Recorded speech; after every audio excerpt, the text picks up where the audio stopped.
Buenas noches, vamos a revisar el tema de la fuerza de Lorentz que establece la fuerza magnética que ejerce un campo magnético sobre una carga en movimiento.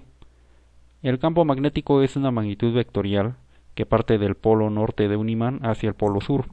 Su unidad en el sistema internacional es el Tesla. En la actividad número 11 ya realizaste la investigación de los antecedentes del electromagnetismo donde averiguaste el campo magnético de diferentes tipos de imán. Vamos a centrarnos en el análisis del vector de campo magnético. En este caso estamos representando en la figura el campo magnético B, en particular uno de los vectores, en tres dimensiones. Los elementos de un vector, en particular, destacaremos la cola de flecha y la punta de flecha. La cola de flecha la representamos mediante una cruz en tres dimensiones y la punta de flecha mediante un cono. ¿Cómo veríamos este vector si atravesara una superficie? Vamos a pensar que fuera en efecto una flecha, la lanzamos contra una superficie. ¿Cómo se vería esta situación? Bueno, aquí la tenemos representada. Tenemos una superficie rectangular y la flecha atravesándola. ¿Cómo se vería la flecha si la observamos desde el lado derecho, desde aquí? Desde el lado derecho. Pues lo que veríamos sería la superficie y un punto que sería la punta de flecha, esto que está aquí. Pero si nosotros observamos el vector desde la parte posterior, lo que observaríamos sería nuevamente nuestra superficie, pero con la cruz que corresponde a la cola de flecha. En este caso está representado mediante un signo más. Dependiendo de cómo estemos observando el vector, ya sea de frente o de la parte posterior, veríamos esta representación mediante un punto o esta otra representación mediante una cruz. Eso es muy útil porque representar un campo magnético en tres dimensiones es difícil y suele, por lo tanto, solamente representarse la proyección en dos dimensiones. Y entonces, un campo magnético que sale de la figura lo representaremos mediante puntos, o sea, estaríamos viendo la punta de flecha. Mientras que si el campo magnético va entrando hacia la figura, lo representaríamos mediante una cruz, que sería la cola de flecha. En esta situación tenemos ahora una carga Q, que se mueve a una cierta velocidad v. Tenemos una carga moviéndose hacia la derecha y está por entrar a una región. Esta región pues es donde existe un campo magnético B. Notemos que tenemos una sucesión de puntos, tenemos muchos puntos dibujados en esta figura. Como lo mencioné antes, estos puntos representan vectores que van saliendo del plano de la figura. En este caso, los vectores estarían apuntando hacia nosotros como observadores de la figura, es decir, como si saliera una flecha de la hoja y llegara a nuestros ojos. Así tendríamos representados todos estos vectores que estarían saliendo de la figura. ¿Qué pasa con la carga cuando entra al campo magnético? Bueno, representamos el movimiento de la carga cuando entra al campo magnético. Como podemos ver, en la trayectoria comienza a curvarse.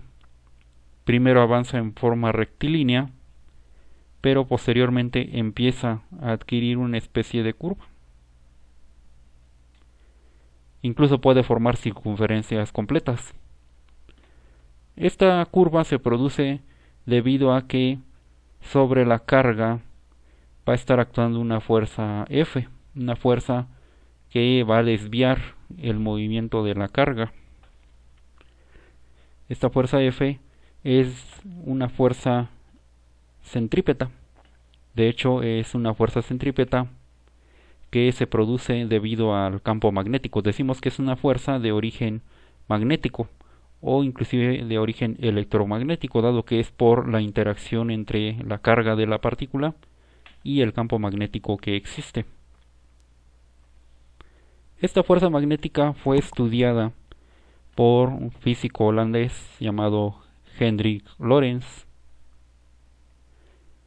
y este descubrimiento que realizó pues consiste actualmente en la base para la construcción posterior de máquinas como por ejemplo los motores eléctricos.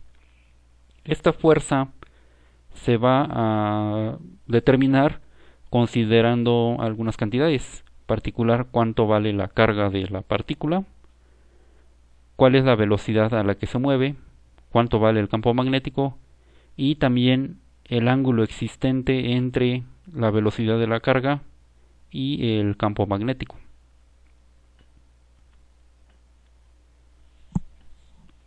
Bueno, tenemos una representación matemática.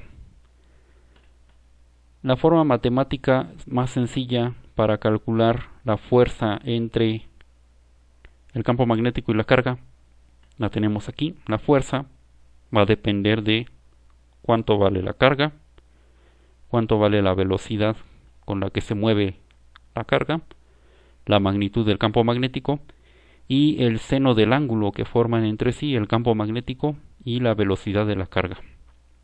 Tenemos representado nuevamente el movimiento de la partícula. Aquí está la velocidad y bueno, el campo magnético sería nuevamente saliendo del plano de la figura. Hay una representación en 3 dimensiones, que es lo que observamos a la izquierda. Esta representación en 3 dimensiones pues nos ayuda para entender un poco mejor qué es lo que está sucediendo con la carga.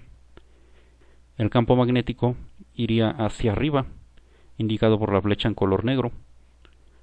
El movimiento de la carga dirigido hacia enfrente, que sería el vector en color rojo, y la fuerza estaría orientada hacia la izquierda mediante el vector en color azul. Como podemos ver, los vectores son perpendiculares entre sí. Esta parte en verde nos indica que los ángulos que forman son de 90 grados. En forma vectorial se puede expresar la fuerza entre la carga y el campo magnético de esta manera. Decimos que la fuerza es igual al producto de la carga y el producto vectorial de la velocidad con el campo magnético, V cruz V mayúscula. La dirección de la fuerza va a quedar definida por la regla del tornillo o regla de la mano derecha. Vamos a revisar la figura que tenemos aquí en la izquierda. Tenemos el producto vectorial de la velocidad con el campo magnético. Vamos a pensar en que tuviéramos un tornillo, como aparece aquí a la derecha, y que hiciéramos girar el tornillo en la dirección que nos dice el producto vectorial, o sea, de la velocidad al campo magnético. Tendríamos que girar el tornillo en esta dirección. ¿Qué pasa con el tornillo si lo hacemos girar en esta dirección? Pues el tornillo entraría en el plano, o sea, que se movería hacia la izquierda. Notemos que eso coincide con la dirección de la fuerza magnética. Entonces, según cómo se mueve el tornillo, cuando nosotros lo hagamos girar de la dirección de la velocidad al campo magnético, es hacia dónde va a estar orientada la fuerza. En los ejemplos vamos a revisar una manera equivalente de determinar hacia dónde está orientada esta fuerza. Consideremos ahora esta otra situación, en la cual la partícula se mueve en esta dirección, la dirección que muestra la velocidad. El campo magnético está orientado hacia abajo y bueno, queremos ver cómo se aplica la regla del tornillo en este caso para determinar la dirección de la fuerza, que como podemos ver aparece representado en color azul, pero si no la conociéramos, ¿cómo le haríamos para conocer esa dirección? Bueno, tendríamos que hacer girar el tornillo en el sentido de la velocidad hacia el campo magnético, o sea, en este sentido.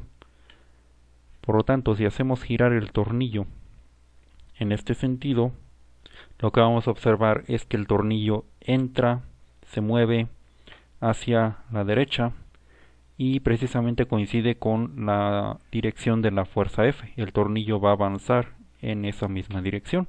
Entonces, nuevamente la regla del tornillo nos permite conocer hacia dónde actúa la fuerza sobre la carga.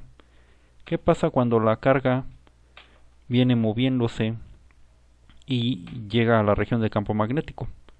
Pues bueno, lo que va a suceder es que va a cambiar de dirección. ahora va a moverse siguiendo una trayectoria curva como habíamos visto en las figuras anteriores. Una trayectoria curva debido a que está actuando la fuerza magnética. En este otro caso, ahora la partícula, la carga, se movería en esta dirección. Llega a este punto y encuentra el campo magnético. Hacemos girar el tornillo en este sentido para conocer hacia dónde sería la fuerza. Y entonces si giramos el tornillo en este sentido, ahora el tornillo se movería hacia abajo, coincidiendo con la dirección de la fuerza magnética, que está orientada hacia abajo, como podemos ver en la figura. ¿Qué pasa con la carga una vez que llega a este punto donde se cruzan los vectores? Pues sufre una desviación. Ahora, como la fuerza es hacia abajo, la desviación de la carga también sería hacia abajo. Seguiría una trayectoria curva, pero hacia abajo. Ahora, en este caso, nuestra partícula viene avanzando hacia enfrente. El campo magnético es a la izquierda y, bueno, si hacemos girar el tornillo en este sentido, como estoy indicando, pues el tornillo entraría, o mejor dicho, bajaría, y coincide nuevamente con la dirección de la fuerza magnética. Nuestra carga ahora cambiaría su dirección de esta manera debido a la acción de la fuerza.